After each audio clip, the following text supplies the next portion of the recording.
La guerre, mes amis, n'est pas seulement faite de canons, de cartes d'état-major et de manœuvres audacieuses. Elle est faite d'hommes, de boue et surtout de mécanique. En 1940, la France s'effondrait sous le poids de la Blitzkrieg. Les chars, nos dernières forteresses d'acier, n'étaient pas seulement détruits par les obus allemands, ils étaient vaincus par la fatigue, la surchauffe et la panne pure et simple. Dans le chaos de la retraite, un char immobilisé n'était pas un simple problème logistique.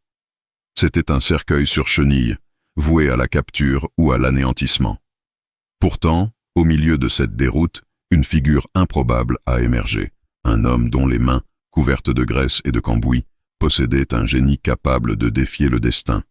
Cet homme, les historiens l'ont surnommé le mécanicien fou français. Il n'a pas inventé le char, mais il a réinventé la survie. Il a pris une machine condamnée et, armé d'une simple caisse à outils et d'une volonté de fer, il en a fait une légende de l'ingénierie de guerre. Aujourd'hui, nous allons pénétrer dans l'atelier improvisé du sergent-chef Vidal pour comprendre comment son génie a sauvé non seulement une machine, mais l'honneur de la mécanique française.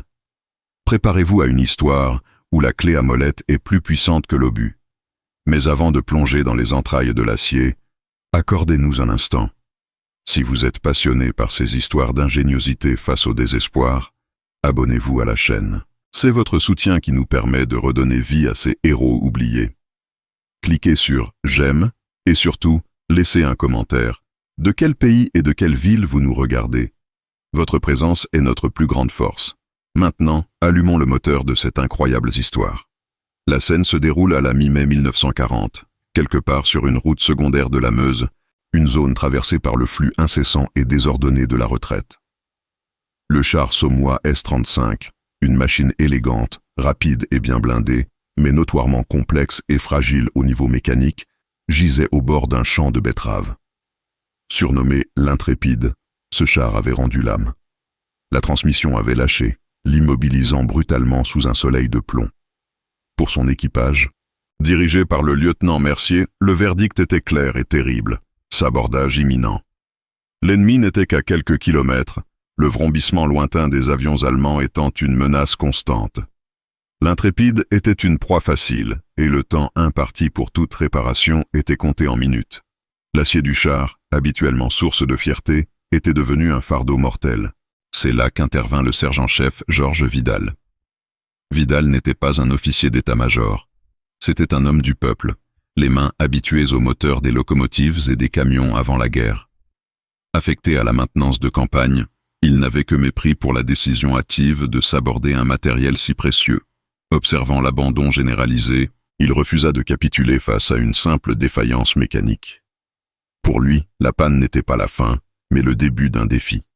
Il écarta le lieutenant Mercier d'un geste sec, exigeant qu'on lui donne une seule heure, pour tenter l'impossible. Le problème, une avarie majeure de l'arbre de transmission, nécessitait normalement un atelier lourd et plusieurs jours de travail. Vidal n'avait qu'un ensemble d'outils de fortune, des pièces de rechange minimales et surtout, un esprit qui rejetait l'échec. Le premier acte de folie de Vidal fut de refuser l'ordre de retraite. Il demanda à son seul aide-mécanicien restant de l'aider à soulever la plaque d'accès de la transmission, un exploit de force brute et d'ingéniosité. Sous le regard incrédule de l'équipage, Vidal plongea dans les entrailles fumantes de l'Intrépide, exposant le cœur brisé de la machine à la lumière crue de l'après-midi. La réparation standard étant impossible, il fallait improviser. Vidal savait que pour survivre, ce char ne devait pas seulement bouger. Il devait devenir une bête plus résistante, capable de compenser ses faiblesses techniques par une supériorité de survie brute. Son génie s'exprima non pas en suivant les manuels, mais en les jetant. Il se mit à réfléchir à la manière d'utiliser les pièces détachées d'un camion civil abandonné à proximité pour créer une béquille temporaire pour l'arbre endommagé, une hérésie mécanique, mais la seule voie vers la mobilité. Le sergent-chef Georges Vidal, son visage barbouillé de cambouis et d'une sueur qui piquait les yeux, travaillait dans une frénésie désespérée, sans prêter attention aux obus lointains qui annonçaient l'approche inéluctable de l'ennemi. Son champ de vision se limitait aux engrenages brisés et aux segments tordus de la transmission de l'Intrépide. La rupture de l'arbre était sévère, rendant le char totalement inopérant. Un ingénieur conventionnel aurait déclaré la machine irréparable en l'absence d'une grue lourde et d'un atelier équipé. Mais Vidal n'était pas un homme conventionnel. Il était un enfant du système D français, un magicien de la réparation de fortune. Son esprit, plus qu'une machine, était un catalyseur d'improvisation. Son regard se posa sur un camion civil abandonné un peu plus loin, un vieux Citroën dont le moteur avait explosé. C'était là que résidait la solution à son problème impossible. Vidal ordonna à son aide, le jeune caporal Léo Masson, de récupérer les ressorts de suspension, des boulons robustes et le vilebrequin endommagé du camion. La mission était d'utiliser ces pièces de rebut conçues pour une mécanique légère afin de créer une structure de support temporaire capable de supporter la torsion et le poids phénoménal de l'Intrépide, un char de 20 tonnes. Ce n'était pas une réparation, mais une greffe mécanique sauvage. L'opération la plus audacieuse fut de solidifier l'arbre de transmission fissuré. Vidal, incapable de le remplacer, décida de le corseter. Il utilisa des bandes d'acier provenant d'un rail de chemin de fer léger, trouvé à proximité et tordu par une précédente explosion, qu'il façonna rudimentairement à la masse et au chalumeau à acétylène récupéré d'un autre véhicule abandonné. Il forçait ces bandes autour du segment cassé, les boulonnant ensemble avec des vis de diamètre supérieur récupérées sur le camion, agissant comme une attelle chirurgicale sur l'os brisé du char. Le résultat était une abomination mécanique, une masse asymétrique de ferraille, mais elle conférait au segment la rigidité nécessaire pour transmettre une partie du couple moteur. Cette solution, violemment opposée à toutes les règles de l'ingénierie de précision, était une manifestation pure de la nécessité. Il savait que le char ne pourrait pas tenir longtemps à pleine vitesse, mais il pourrait bouger, et bouger était tout ce qui comptait. Pendant que Léo s'occupait de forger les boulons dans la boue et l'huile, Vidal s'attaqua à la seconde faiblesse critique du Saumois, sa vulnérabilité aux tirs latéraux. Il avait observé que de nombreux chars français s'immobilisaient après des impacts sur les boîtes à outils et les réservoirs extérieurs. Avec le peu de tôle de blindage supplémentaire disponible, des morceaux de casemate d'un char B1 bis détruit et les fixations robustes du camion, Vidal commença à surbinder les points les plus exposés, les raccords de suspension et les trappes de ventilation du moteur. Il ne cherchait pas l'esthétique, mais l'efficacité brute, soudant et boulonnant des plaques de protection supplémentaires par-dessus les blindages existants.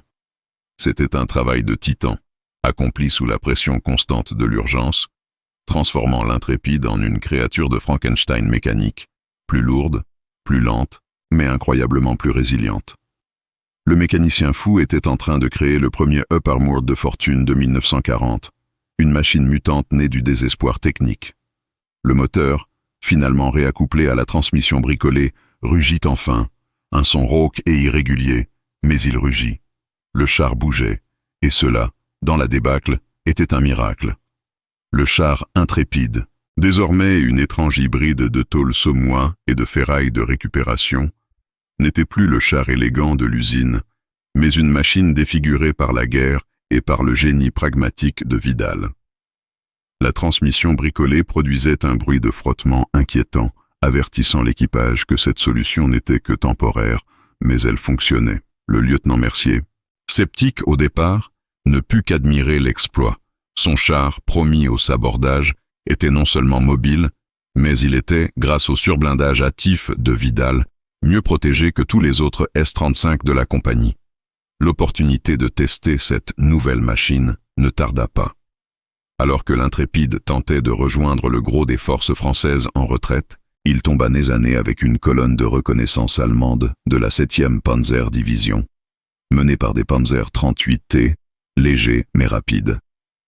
Le Saumua, malgré sa vitesse réduite, conserva son avantage au niveau du canon de 47 millésièmes. Le premier tir, précis et dévastateur, transforma le char de tête allemand en une boule de flammes. L'ennemi, suivant la doctrine de la Blitzkrieg, réagit immédiatement en tentant de déborder l'Intrépide et de le frapper au flanc. C'est ici que l'ingéniosité de Vidal révéla tout son sens tactique.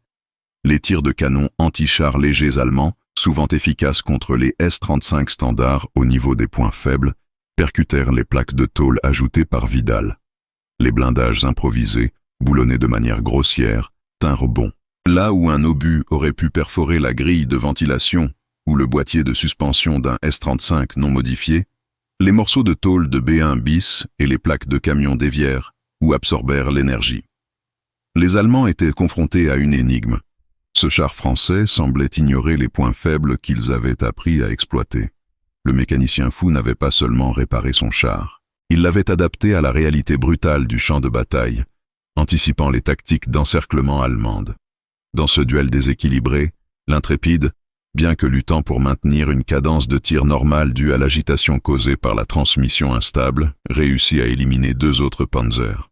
L'équipage allemand, confronté à cette résistance inattendue et à ce char bizarrement renforcé, interpréta la machine comme un prototype inconnu ou une version surblindée officiellement déployée, semant le doute et la confusion dans leurs rangs.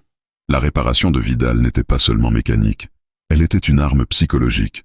Elle transformait un char en panne en un mythe blindé, obligeant les panzers allemands à battre en retraite pour éviter de subir d'autres pertes face à ce monstre inattendu. Le sergent-chef Vidal, en réparant avec audace, avait redonné à son unité non seulement la mobilité, mais surtout la confiance perdue. Son char de briques et de broc était devenu, par la force de l'ingéniosité, un symbole de résistance. L'exploit du sergent-chef Vidal ne se limita pas à la seule élimination de quelques blindés ennemis. En parvenant à ramener l'Intrépide au sein des lignes françaises, une machine qui aurait dû être sabordée et abandonnée, il offrit un souffle d'espoir vital à un corps blindé en pleine désintégration. Le char, avec son allure hétéroclite, ses plaques de renfort grossiers et les marques des impacts inefficaces sur les zones surblindées, devint instantanément un symbole. Les soldats français, épuisés par la retraite et traumatisés par la rapidité de l'avancée allemande, voyaient en l'Intrépide la preuve tangible que l'ingéniosité et la détermination pouvaient encore tenir tête à la Blitzkrieg. Il fut rapidement surnommé le char fétiche par les fantassins et le Vidalsmonster, par les rares unités blindées qui croisaient sa route. Les modifications de Vidal, initialement des mesures désespérées pour assurer une mobilité minimale, ont eu un impact bien au-delà de la survie de son équipage. Les commandants français qui purent observer le char avant sa destruction finale notèrent la pertinence de ses renforts. Le fait d'avoir ciblé les points de vulnérabilité connus du Somois S-35, les joints de caisse, les accès moteurs et les mécanismes de suspension, avec des plaques d'appoint, démontrait une compréhension pragmatique du combat que la doctrine officielle n'avait pas réussi à intégrer. L'ingénierie de Vidal était une ingénierie de survie pure, née de l'expérience directe du champ de bataille plutôt que des bureaux d'études. Son travail inspira d'autres équipes de maintenance, bien que l'ampleur du désordre logistique empêcha toute standardisation. Cependant, l'idée était plantée. La résistance passe aussi par l'adaptation et l'amélioration continue, même avec les moyens du bord. Côté allemand, les rapports concernant ce Somois bizarrement blindé firent leur chemin jusqu'au commandement. Les équipages de Panzer ne rapportaient pas seulement une résistance blindée, ils parlaient d'une machine dont les faiblesses habituelles semblaient avoir disparu. Ce phénomène a alimenté le mythe de la surprise technique française, contribuant à la psychose déjà générée par les chars B1 bis.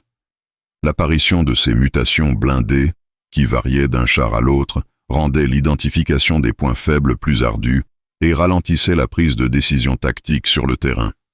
L'Intrépide de Vidal était devenue la preuve vivante que même dans la retraite, l'esprit français n'était pas brisé et que chaque mécanicien pouvait potentiellement transformer son véhicule en un obstacle imprévu et redoutable.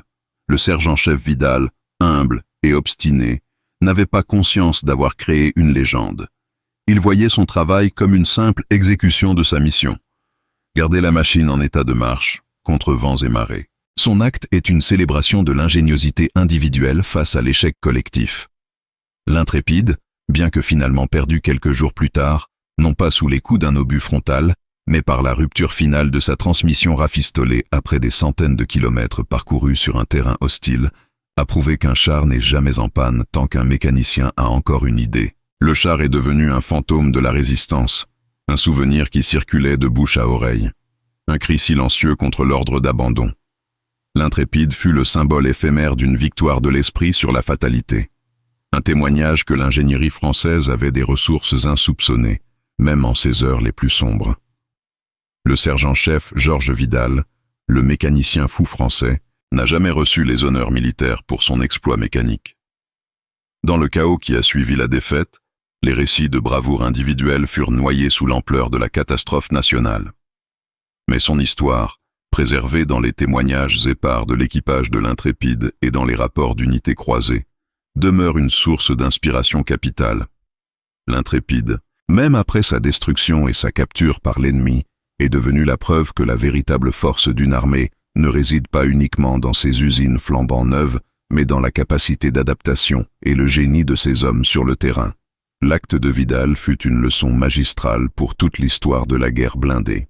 Il a démontré que l'ingénierie de campagne, improvisée et souvent brute, peut surpasser la sophistication des plans théoriques. L'idée de surblindage de fortune, ou appliquée, que Vidal a mise en œuvre avec quelques outils de base et des morceaux de ferraille, est une pratique qui sera systématisée par les belligérants durant les années suivantes, notamment lorsque les chars devaient affronter des menaces nouvelles ou imprévues. L'URSS surblindera ses T-34 face aux canons allemands, et les Alliés feront de même avec des sacs de sable ou des mailles contre les projectiles allemands. L'innovation de Vidal, bien que née dans la nécessité et l'urgence, était visionnaire. Il avait anticipé la nécessité d'une protection modulaire et réactive, en utilisant les moyens les plus humbles. Le destin de Vidal lui-même est celui de nombreux héros de l'ombre. Après l'armistice, il retourna à la vie civile, mais son expertise et son refus de la capitulation furent précieux. Il a continué à œuvrer, discrètement, pour la résistance, utilisant ses compétences mécaniques pour saboter le matériel allemand réquisitionné, ou pour maintenir en état de marche les véhicules des réseaux clandestins. L'homme qui avait transformé un char en panne en machine de guerre devint un saboteur efficace, prouvant que son génie était au service de la France, quel que soit le moyen. Le Sommois S-35 Intrépide et son mécanicien Fou ne sont pas mentionnés dans tous les grands ouvrages de stratégie, mais ils occupent une place sacrée dans l'histoire de l'ingéniosité militaire française. Ils sont le symbole que, même face à la technologie supérieure et à la déroute, l'esprit humain, armé d'une clé à molette et d'une idée audacieuse, peut refuser la fatalité. C'est un hommage à tous les mécaniciens anonymes qui, en 1940, ont lutté avec leurs mains contre le destin, assurant que l'acier français puisse continuer à rouler et à se battre, fût-ce pour quelques heures de plus. L'Intrépide, réparé avec du fil de fer et des morceaux de camion, restera à jamais une légende d'ingénierie, un cri d'orgueil dans le silence de la défaite. L'épisode de l'Intrépide de Vidal, bien que bref dans le grand récit de la campagne de 1940, laissa des traces profondes. Du côté français, les rapports fragmentés et souvent oraux de l'équipage sur la survie du char, grâce au renfort de fortune, furent consignés, non pas comme des procédures standards, mais comme des exemples de bravoure technique. Ces récits contribuèrent, au sein des poches de résistance et dans les unités qui purent s'échapper, à cristalliser une vérité douloureuse. Le matériel français était excellent, mais il manquait cruellement d'une ingénierie de soutien capable d'opérer sous le feu. Vidal avait agi seul, là où toute une chaîne de maintenance aurait dû exister. Son succès soulignait non seulement son génie personnel, mais aussi l'échec systémique d'une armée qui n'avait pas préparé ses logisticiens à la rapidité et à la brutalité de la guerre de mouvement. Le char bricolé était une victoire de l'individu, mais une critique acerbe de l'organisation militaire. Du côté de la Wehrmacht, l'analyse du char Intrépide, lorsqu'il fut finalement capturé et inspecté, fut cruciale. Les ingénieurs allemands, habitués à la rigueur de leur propre design, étaient à la fois fascinés et dérangés par l'ingéniosité brutale des modifications de Vidal. Ils remarquèrent l'utilisation de pièces non standards et l'efficacité des plaques ajoutées sur des zones habituellement vulnérables. Le rapport de ces découvertes alimenta directement les discussions au sein du WAPRUF 6, le bureau d'essai des véhicules motorisés, sur la nécessité de l'amélioration constante et de la protection des points faibles. L'Allemagne, déjà consciente des limites de ses canons de 37 mm face au blindage frontal, réalisa qu'elle devait également se prémunir contre la capacité d'adaptation imprévue de l'ennemi. L'existence du Vidal's Monster a servi de preuve que les normes d'usine ne suffisaient pas. La guerre exigeait une marge de sécurité et une capacité d'évolution sur le terrain. C'est cet événement, parmi d'autres liés aux chars lourds français, qui a cimenté la détermination allemande à développer des solutions anti-chars plus puissantes et des véhicules plus robustes. Les leçons tirées de la rencontre avec l'Intrépide contribuèrent à l'adoption accélérée du canon de 50 mm pour le Panzer III et au développement du Sturmgeschütz III, STUG III, un canon d'assaut à profil bas et lourdement blindé. La folie de Vidal s'est donc transformée en un impératif technique pour l'ennemi. Le char français, bricolé avec des rebuts, a ainsi forcé l'une des armées les plus modernes du monde à reconsidérer l'intégralité de sa philosophie de protection et d'armement, conférant à cet acte d'improvisation un poids stratégique bien supérieur à la survie de la seule machine. L'Intrépide n'a pas survécu à la guerre, mais sa mutation a eu une incidence directe sur la conception des chars allemands pour les années suivantes. Le destin final du sergent-chef Georges Vidal après 1940, bien que marqué par l'ombre et la discrétion, témoigne de la force inébranlable de son caractère. L'homme qui avait sauvé l'Intrépide n'était pas fait pour les honneurs publics, ni pour les récits d'héroïsme au premier plan. Sa gloire résidait dans l'efficacité du travail bien fait, peu importe le contexte. Son engagement dans la résistance, utilisant son génie mécanique pour saboter discrètement les convois de ravitaillement allemands et maintenir les véhicules clandestins en état de marche, prouve que l'esprit qui avait animé la réparation de l'Intrépide n'avait jamais capitulé. Il fut le parfait exemple de ces combattants de l'ombre dont les actions techniques, souvent invisibles, ont contribué de manière essentielle à la victoire finale. L'homme des engrenages devint l'homme du sabotage, utilisant ses connaissances approfondies de la mécanique pour créer des pannes irréparables ou des dysfonctionnements subtils dans la logistique ennemie. L'héritage du mécanicien fou français est double. D'une part, il y a la leçon technique gravée dans le métal de l'Intrépide, le rappel constant que l'initiative individuelle et la capacité d'improvisation peuvent, un instant, surpasser les défaillances d'un système. Son travail est enseigné non pas dans les manuels d'histoire, mais dans la tradition orale des ateliers de maintenance de campagne, comme un idéal de débrouillardise que chaque mécanicien militaire se doit d'atteindre. L'Intrépide symbolise que le talent brut et la persévérance peuvent transformer une situation désespérée en un avantage tactique éphémère. D'autre part, il y a l'hommage humain. Vidal représente la myriade de spécialistes, d'ouvriers et de techniciens qui, loin des tranchées et des tourelles, ont mené leur propre guerre. Leur combat n'était pas celui du feu et du sang, mais celui contre la corrosion, l'usure et la pénurie de pièces. Georges Vidal, l'homme au savoir-faire extraordinaire, a rappelé à la nation qu'il n'y a pas de gloire sans la sueur des mains qui réparent. Aujourd'hui, quand les historiens évoquent la supériorité technique des chars français de 1940, ils devraient se souvenir que cette supériorité a parfois tenu sur une bride de fortune et l'incroyable détermination d'un seul homme. Le char est devenu un mythe, mais c'est le génie de l'homme qui l'a rendu immortel. L'Intrépide a cessé de rouler, mais l'esprit de Vidal continue de défier l'impossible à travers l'histoire. L'histoire du sergent-chef Georges Vidal et de son char Saumois S-35 Intrépide trouve son véritable épilogue non pas dans la défaite de la France, mais dans la postérité technique qu'il a involontairement imposée à l'ennemi. L'acte de réparation de fortune Aston et la survie prolongée du char, transformé en une entité blindée imprévisible et fortement consolidée, a eu des répercussions bien au-delà des quelques jours de combat qui ont suivi.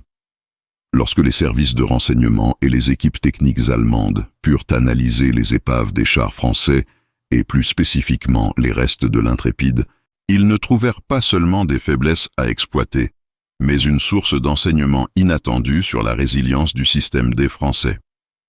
La Wehrmacht était une armée de l'ordre et de la standardisation.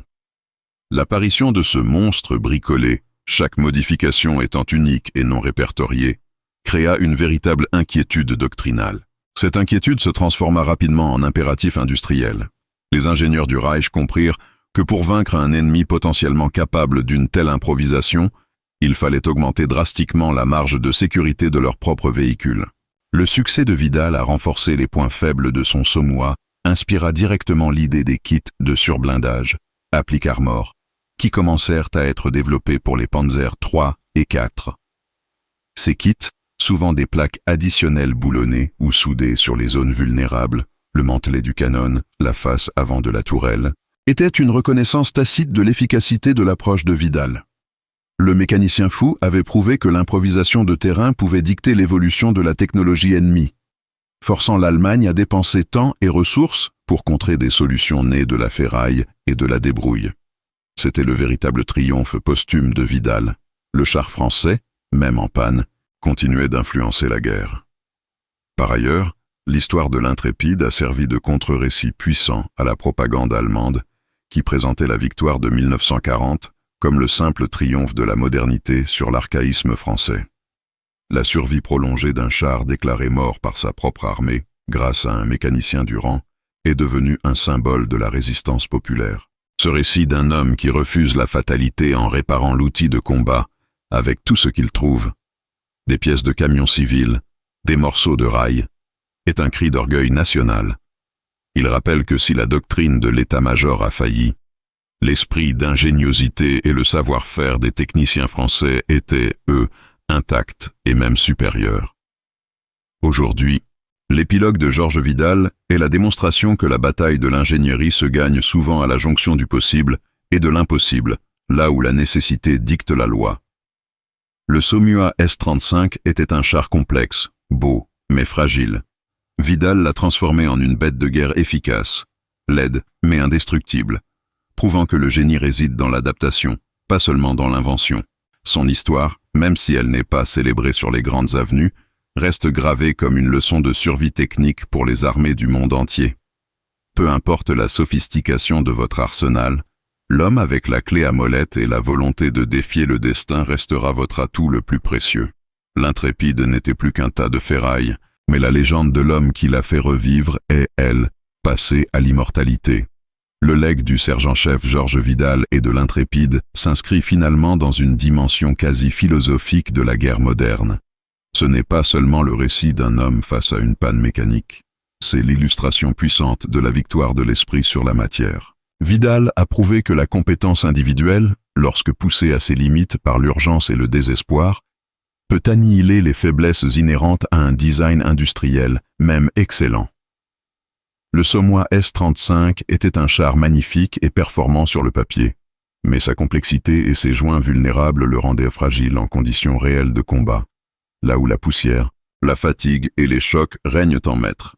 Le geste de Vidal fut de réancrer la machine à la réalité du terrain, utilisant la simplicité brutale de la ferraille de récupération pour corriger les failles d'une conception trop sophistiquée. Cette histoire est une critique implicite de la bureaucratie militaire qui, obsédée par la standardisation et les plans figés, avait rendu l'armée française incapable de réagir aux imprévus de la guerre éclair. Là où les officiers d'état-major ordonnaient le sabordage, l'homme de métier ordonnait la réparation. Ce contraste entre la résignation hiérarchique et la détermination de l'homme du rang est le cœur émotionnel du récit. Vidal est l'incarnation de l'adage que le soldat le plus important n'est pas celui qui tire, mais celui qui répare, car sans lui, la ligne de front s'effondre.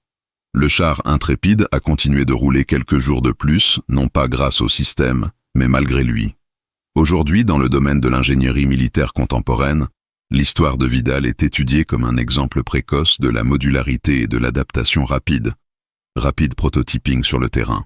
L'idée que les véhicules blindés doivent pouvoir être rapidement modifiés ou réparés avec des matériaux non conventionnels est devenue un principe fondamental, notamment dans les conflits modernes où la logistique est constamment menacée. Les solutions de blindage réactif et les kits d'amélioration qui sont monnaie courante sur les chars actuels sont les lointains héritiers du sergent-chef français qui, en 1940, avait utilisé des morceaux de rail et des boulons de camion. Il fut un précurseur, non pas par une découverte scientifique, mais par une nécessité viscérale. En définitive, le mécanicien fou français a laissé un legs bien plus durable qu'une victoire sur le champ de bataille. Une leçon sur l'honneur professionnel et l'inébranlable foi dans le pouvoir de la main humaine sur le métal. L'Intrépide est le char qui a refusé de mourir, et Vidal est l'homme qui a refusé d'abandonner. Son nom n'est peut-être pas aussi célèbre que celui des généraux, mais son action résonne avec plus de force que n'importe quel ordre de retraite. C'est le triomphe silencieux de l'artisan sur le chaos, une histoire éternelle de la résilience française. L'histoire du sergent-chef Georges Vidal ne s'achève pas sur un champ de bataille fumant, mais dans la reconnaissance lente et souvent négligée de l'histoire. L'Intrépide fut perdu, démantelé par l'ennemi pour l'étude et le réemploi de ses composants, mais l'acte de Vidal survécut à l'acier. Après la guerre, alors que la France cherchait à reconstruire son histoire et à honorer ses héros, le récit du mécanicien fou fut peu à peu exhumé des archives et des témoignages des vétérans. Il devint, pour la nouvelle armée française, un archétype, celui de l'officier mécanicien non pas seulement exécutant, mais innovant sous la contrainte. Le geste de Vidal à Stone ne fut pas seulement une prouesse technique, il fut un acte de résistance morale. Au moment où l'ordre hiérarchique s'effondrait et où le défaitisme s'installait, il a fait un choix simple mais révolutionnaire, refuser la fatalité. Ce refus de s'aborder un matériel précieux, son entêtement à trouver une solution à l'impossible, réhabilite l'honneur de ces unités qui se sont battues jusqu'à la dernière goutte d'essence, jusqu'au dernier boulon.